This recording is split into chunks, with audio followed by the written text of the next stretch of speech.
اللہ الرحمن الرحیم۔ یوم عاشورہ کے فضائل و برکات یاد رکھیے، اللہ تعالیٰ نے اپنے محبوب علیہ السلام کو بہت سارے اشراف سے نوازا۔ نبی پاک صلی اللہ تعالیٰ علیہ وآلہ وسلم کی امت کو بھی بہت سارے شرف عطا فرمائے، جس طرح کہ شب قدر، شب برات، اسی طرح ہر ہفتے جمعہ والا دن، اور بھی بہت سارے شرف عطا فرمائے۔ ان میں سے ایک شرف یہ بھی ہے کہ 10 محرم الحرام یوم عاشورہ، یہ بھی امت مسلمہ کو ایک شرف عطا کیا گیا۔ اس دن کی فضیلت بہت زیادہ ہے۔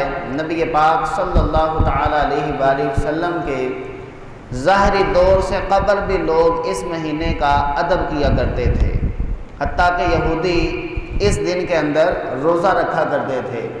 نبی پاک صلی اللہ تعالیٰ علیہ وآلہ وسلم نے آ کر اس دن کی مزید اہمیت کو اجاگر فرمایا، اور 10 محرم الحرام کو اللہ تعالیٰ نے اس دنیا کے اندر بہت سارے ایسے واقعات پیدا فرمائے کہ ان واقعات کو جب ہم سنتے ہیں تو معلوم ہوتا ہے کہ اللہ تعالیٰ نے عاشورہ کے دن کو واقعتاً ایک عظمت اور شرف عطا فرمایا ہے۔ جس طرح کے روایات کے اندر آتا ہے، اللہ تعالیٰ نے سب سے پہلے جو عرش پر استوا فرمایا اپنی شان کے مطابق، وہ 10 محرم الحرام کو فرمایا۔ اسی طرح اللہ تعالیٰ نے اس کائنات کے اندر سب سے پہلے جو بارش نازل فرمائی وہ عاشورہ کے دن فرمائی۔ اسی طرح اس کائنات کے اندر سب سے پہلے اللہ تعالیٰ کی رحمت کا جو نزول ہوا وہ عاشورہ کے دن ہی ہوا۔ اسی طرح علماء نے یہ بھی لکھا، نبی پاک صلی اللہ تعالیٰ علیہ وآلہ وسلم کی حدیث پاک سے بھی ثابت ہے، قیامت والا دن بھی عاشورہ کا دن ہی ہوگا، یعنی قیامت عاشورہ کے دن ہی واقع ہوگی۔ اسی طرح علماء مفسرین نے ان عدت الشہور عند اللہ 12 شہرا، اس آیہ کریمہ کے تحت مختلف مفسرین نے یہ بھی لکھا کہ اللہ تعالیٰ نے حضرت آدم علیہ السلام کی پیدائش بھی عاشورہ کے دن فرمائی۔ حضرت ادریس علیہ السلام جو آج بھی زندہ ہیں، اللہ تعالیٰ نے ان کو زندہ آسمانوں کی طرف اٹھا لیا، اور آج بھی وہ جنت کے اندر موجود ہیں۔ ان کو جو اٹھایا گیا رفع، یعنی کہ ادریس علیہ السلام کو جو بلندی ملی وہ بھی عاشورہ کے دن ملی۔ حضرت نوح علیہ السلام پر آپ کی قوم نے جب آپ کو ستایا، آپ نے اللہ تعالیٰ کی بارگاہ میں التجا کی، حکم ہوتا ہے کہ آپ اپنے امتیوں کو کشتی میں بٹھا لیجئے۔ باقی ساری قوم پر طوفان آیا، ساری قوم غرق ہو گئی۔ حضرت نوح علیہ السلام اپنی کشتی میں سوار ہو گئے، آپ کے چند امتی 80، 84، بعض نے 88 کی روایت میں بیان کی ہے، یہ افراد کشتی کے اندر سوار تھے۔ اب یہ کشتی تقریباً 4 سے 5 ماہ چلتی رہی۔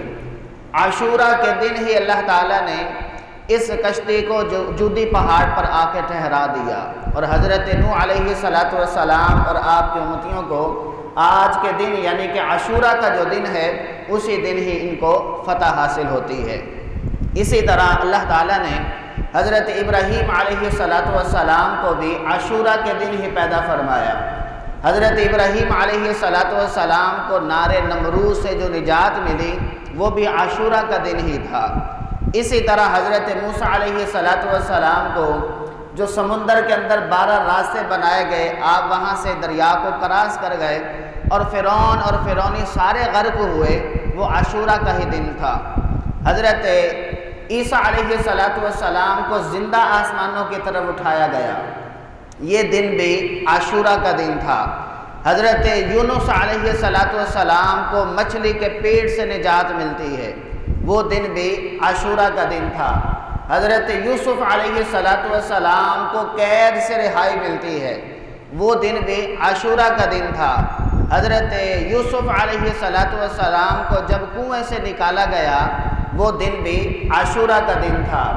اب علماء فرماتے ہیں کہ یہ اشراف اللہ تعالیٰ نے پہلے بھی عطا فرمائے ہوئے ہیں، نبی پاک صلی اللہ تعالیٰ علیہ وآلہ وسلم کی حیات سے قبل بھی تھے، لیکن آقا کریم علیہ السلام نے آ کر اس دن کو مزید شرف عطا فرمایا۔ اب حضرت امام حسین امام عالی مقام رضی اللہ تعالی عنہ، آپ کا یوم شہادت بھی عاشورہ کا دن ہے۔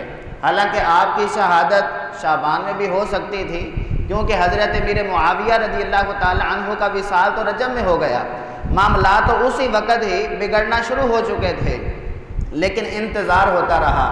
شعبان بھی گزر گیا، رمضان بھی گزر گیا، شوال بھی گزر گیا، ذی قعد بھی گزرا، ذی الحج بھی گزر گیا۔ اس کے بعد محرم الحرام میں یہ سلسلہ شروع ہوا۔ اللہ تعالیٰ اصل میں امام حسین رضی اللہ تعالی عنہ کو مرتبہ شہادت کے ساتھ ساتھ عاشورہ کے فضائل کے ساتھ بھی مرتب فرمانا چاہ رہا تھا، اس لیے حضرت امام عالی مقام امام حسین رضی اللہ تعالی عنہ کی شہادت یوم عاشورہ کو ہی ہوتی ہے۔ اسی طرح یوم عاشورہ کے حوالے سے حضرت عروہ بن مسعود رضی اللہ تعالی عنہ آپ روایت کرتے ہیں کہ حضرت سیدہ عائشہ صدیقہ رضی اللہ تعالی عنہ فرماتی ہیں، نبی پاک صلی اللہ تعالی علیہ وآلہ وسلم جب آپ نے اعلان نبوت نہیں فرمایا تھا، اس سے پہلے بھی عاشورہ کے فضائل بیان فرمایا کرتے۔ عاشورہ کے دن آقا کریم علیہ السلام روزہ رکھا کرتے، اور کئی انبیاء کرام علیہ السلام کی سیرت میں یہ ملتا ہے، ہر سال 10 محرم الحرام کو وہ روزہ ضرور رکھا کرتے تھے۔ ایک مرتبہ نبی پاک صلی اللہ تعالی علیہ وآلہ وسلم نے مدینہ پاک کے یہودیوں کو دیکھا کہ انہوں نے عاشورہ کا روزہ رکھا ہوا ہے۔ آقا کریم علیہ السلام نے فرمایا کہ اے یہودیو، تم یہ عاشورہ کا روزہ کیوں رکھتے ہو؟ انہوں نے کہا کہ آج کے دن اللہ تعالیٰ نے حضرت موسیٰ علیہ السلام کے ذریعے ہمیں نجات عطا فرمائی اور فرعونیوں کو غرق کیا تھا۔ ہم اس خوشی میں اور شکریہ ادا کرنے کے طور پر 10 محرم الحرام کو روزہ رکھتے ہیں۔ آقا کریم علیہ السلام نے فرمایا کہ ہم تو پھر زیادہ قریب ہیں موسیٰ علیہ السلام کے، یعنی کہ ہمارا زیادہ حق بنتا ہے کہ ہم بھی عاشورہ کا روزہ رکھیں۔ پھر نبی پاک صلی اللہ تعالی علیہ وآلہ وسلم نے عاشورہ کے فضائل بیان فرمائے۔ ارشاد فرمایا کہ جو بندہ عاشورہ کا یعنی 10 محرم الحرام کا روزہ رکھ لیتا ہے، اللہ تعالیٰ اس کے سابقہ 1 سال کے گناہوں کو معاف فرما دیتا ہے، 1000 فرشتوں کی عبادت کا ثواب عطا فرماتا ہے۔